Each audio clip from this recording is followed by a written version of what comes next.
আলাইকুম রহমতুল্লাহ বরকাতুহ। বুখারী শরীফের 1240 নম্বর হাদিস, মুসলিম শরীফের 2162 নম্বর হাদিস।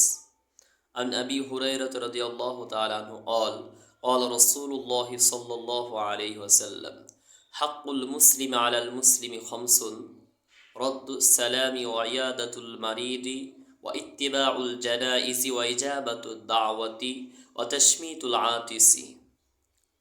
হাদিস শরীফের অর্থ, আবু হুরায়রা রাদিয়াল্লাহু তাআলা আনহু থেকে বর্ণিত, রাসূল করিম সাল্লাল্লাহু আলাইহি ওয়াসাল্লাম বলেছেন, এক মুসলমান আরেক মুসলমানের উপর 5টি হক রয়েছে। 1 নাম্বার রদ্দুস সালাম, সালামের জবাব দেওয়া। কোনো মুসলমান ভাই যদি আরেক মুসলমান ভাইকে সালাম দেয়, সালামের জবাব দেওয়া ওয়াজিব হয়ে পড়ে। 2 নাম্বার ওয়াইয়াদাতুল মারিদ, অসুস্থ ব্যক্তিকে দেখতে যাওয়া। কোনো মুসলমান ভাই যদি অসুস্থ হয়, কেউ যদি অসুস্থ হয়, তাহলে তাকে দেখতে যাওয়া রাসূল করিম সাল্লাল্লাহু আলাইহি ওয়াসাল্লামের একটি সুন্নত। এক মুসলমান আরেক মুসলমানের এটা 2 নাম্বার হক। 3 নাম্বার ওয়া ইত্তিবাউল জানাইজি, জানাজায় অংশগ্রহণ করা। কোনো ভাই যদি মারা যায়, কোনো মুসলমান ভাই যদি মারা যায়, তার জানাজায় শরিক হওয়া, এটা আরেক মুসলমানের উপর এটা হক। 3 নাম্বার ওয়া ইজাবাতু দাওয়াতি, দাওয়াত কবুল করা।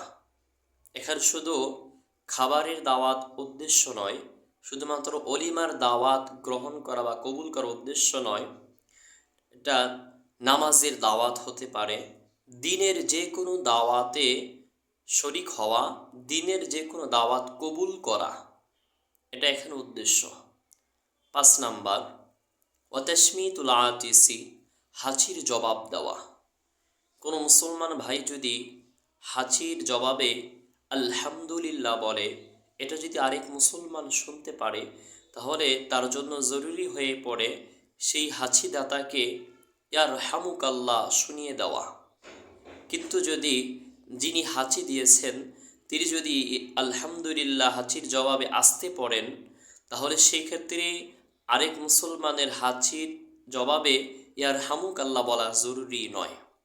এই 5টি হক এক মুসলমান আরেক মুসলমানের উপর। আল্লাহ তাআলা আমাদের সকলকে এক মুসলমান আরেক মুসলমানের উপর এই 5টি হক আদায় করার তৌফিক দান করুন।